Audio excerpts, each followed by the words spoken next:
Hello students, welcome to One Day Law Revision, the Competition Act 2002.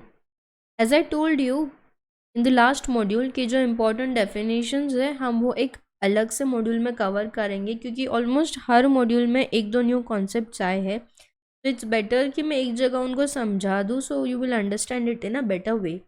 तो यहाँ सिर्फ मैंने सेक्शन 1 और इम्पॉर्टेंट डेफिनेशन कवर किया है.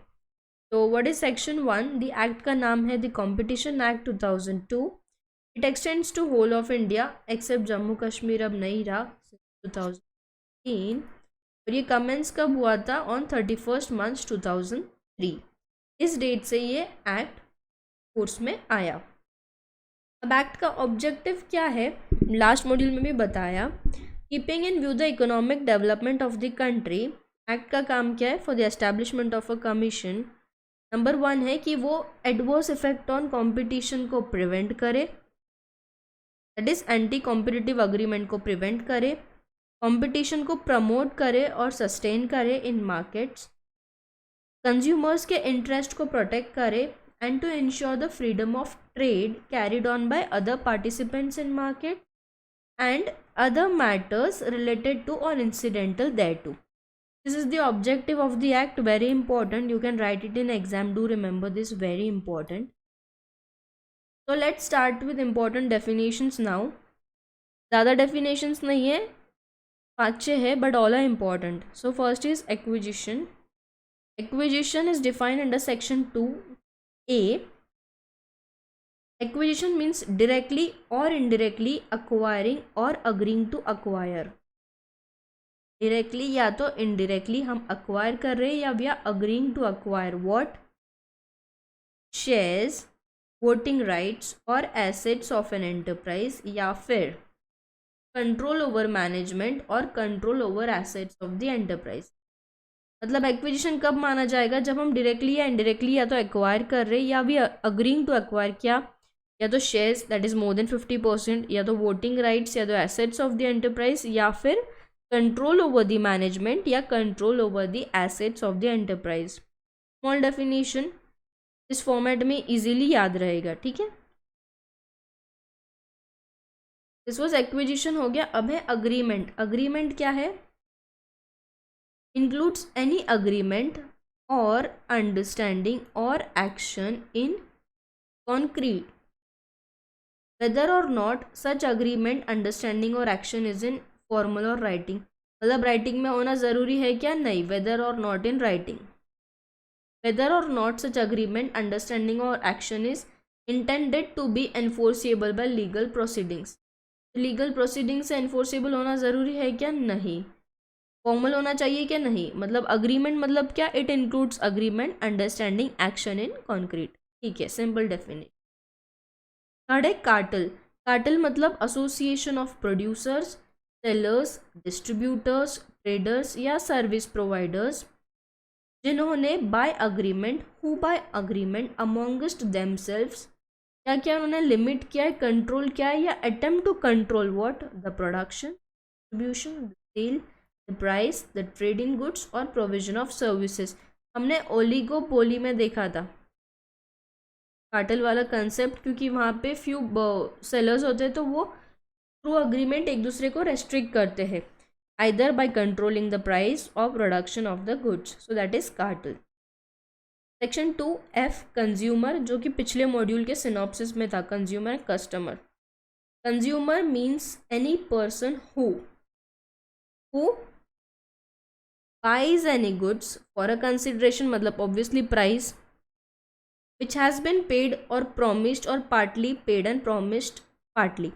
मतलब एक इंसान जिसने गुड्स बाय किए एक कंसिडरेशन के लिए, जो उसने पे कर दिया है या उसने प्रॉमिस किया है वो पे करेगा, या आधा प्रॉमिस किया है आधा पे किया है. और under any system of deferred payment, या डेफर क्या है पेमेंट, एंड इंक्लूड्स, एंड मतलब बाय किया, and includes user of such good, मतलब बाय भी कर रहा है एंड यूजर भी है, other than person who buys such good for consideration, paid or promised or partly paid or partly promised, or under any system of deferred payment when such use is made with the approval of such person, whether such purchase of good is for resale or any commercial purpose or personal use. यहाँ क्या बोला, अगर उसकी permission से हो रहा है तो अदर देन दैट, ठीक है। And when such use is made with the approval of such person, so that is other than that.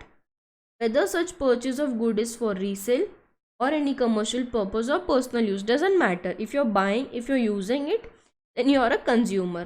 अब एक और है इसमें, और क्या है वो पर्सन अगर सर्विस है, अभी ये हो गया गुड्स,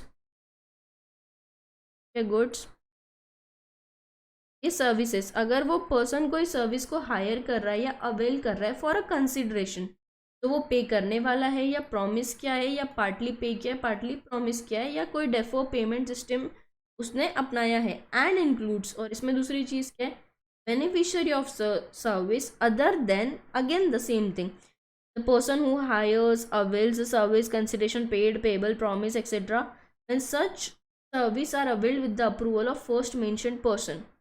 तो अदर देन दैट, अगर उसकी परमिशन से है तो नॉट इंक्लूडेड, या फिर अगर फिर वो कोई भी पर्पस के लिए यूज़ कर रहा है, कमर्शियल हो, पर्सनल हो, तो he will be considered as a consumer. Getting it, same point almost, एक तरफ गुड्स के लिए है, एक तरफ सर्विसेज के लिए है। एच पॉइंट है एंटरप्राइजेस। एंटरप्राइज मीन्स क्या, it could be a person और department of the government which who or which is or has been engaged in any activity relating to, activity क्या है, production, storage, supply, distribution, acquisition और control of articles of goods और provision of services. Goods या services का production, storage, supply, distribution, ये सब, या फिर इन्वेस्टमेंट और in the business of acquiring, holding, underwriting, dealing with the shares, debentures और other securities of any other body corporate, either directly or through one or more of its units or a division of subsidiary। या तो खुद goods services में काम कर रहा है या तो इन्वेस्ट कर रहा है।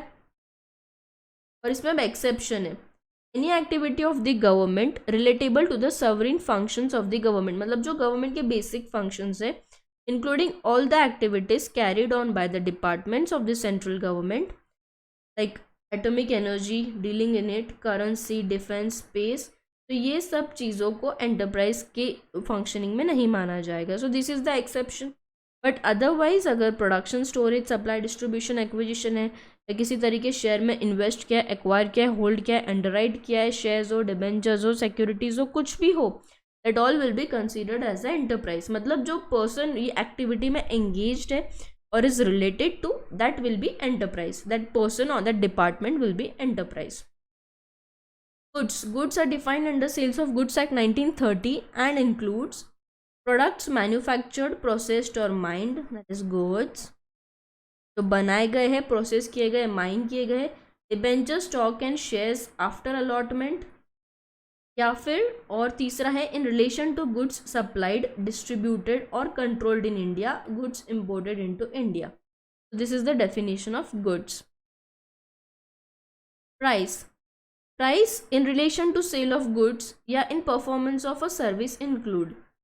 प्राइस किस चीज़ की होगी, या तो गुड्स सेल किए या तो कोई सर्विस परफॉर्म की। तो what is price, it includes कोई भी valuable consideration that is directly और इनडायरेक्टली और deferred, मतलब over the period of time, and includes any consideration which relates to the sale of good या the performance of service, although ostensibly relating to any other matter or thing।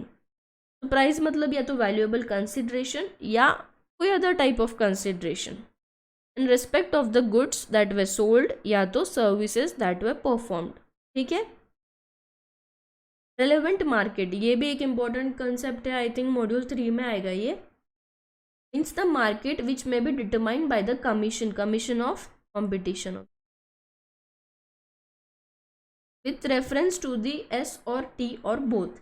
ये section जो होंगे 2R है, ये 2R का definition है, ये 2S है, ये 2T है। तो इसमें दो चीज़ें आती है, रेलेवेंट मार्केट में दो चीज़ें हैं, रेलेवेंट जोग्राफिक मार्केट और दूसरा है relevant product market. What is relevant geographic market? A market comprising the area in which the condition of competition for supply of goods or service or demand of goods or service are distinctly homogeneous। मतलब जो condition है competition के वो homogeneous है and can be distinguished from the conditions prevailing the neighboring areas। मतलब geographically area same है, but अगर area बदलता है तो देन द कंडीशंस में डिफर। और रेलेवेंट प्रोडक्ट मार्केट क्या है, मतलब वो मार्केट में जितने भी प्रोडक्ट्स हैं, जितने भी सर्विसेज हैं, दे कैन बी इंटरचेंजेबली और सब्स्टिट्यूटेबली यूज। यहाँ पे एरिया का कुछ एरिया वाइज कुछ चेंजेस होंगे ऐसा नहीं है। जोग्राफिक मार्केट में क्या है, कंडीशन सेम रहेंगे किसी एक एरिया में, उसी एरिया में वो होमोजेनियस प्रोडक्ट है। बट प्रोडक्ट मार्केट में क्या है, it is homogeneous, it is interchangeable, substitutable by the consumer by reason of characteristic of the product or services, their price and intended use।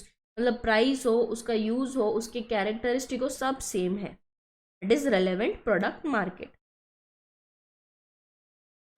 Service क्या है, which is made available to potential users and include the provision of service।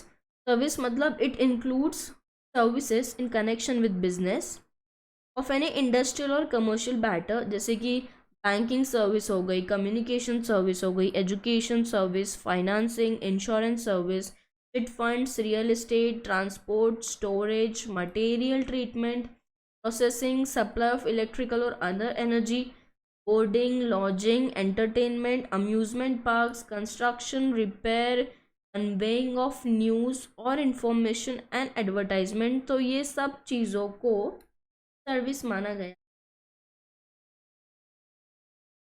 Fine, तो these way few important definitions, ताकि आगे के module में तुमको problem ना आए कि इसका मीनिंग क्या है। So I try to cover everything in this separate video. I hope you understood. Definitions easy है, मैंने डायग्रामेटिकली समझाने की कोशिश की है सो दैट एग्जाम में आए तो भी तुम लिख पाओगे। And yes, almost every definition, you can say every definition of this module is somewhere or the other way in other modules. So please don't ignore this recording. I hope you understood. Thank you.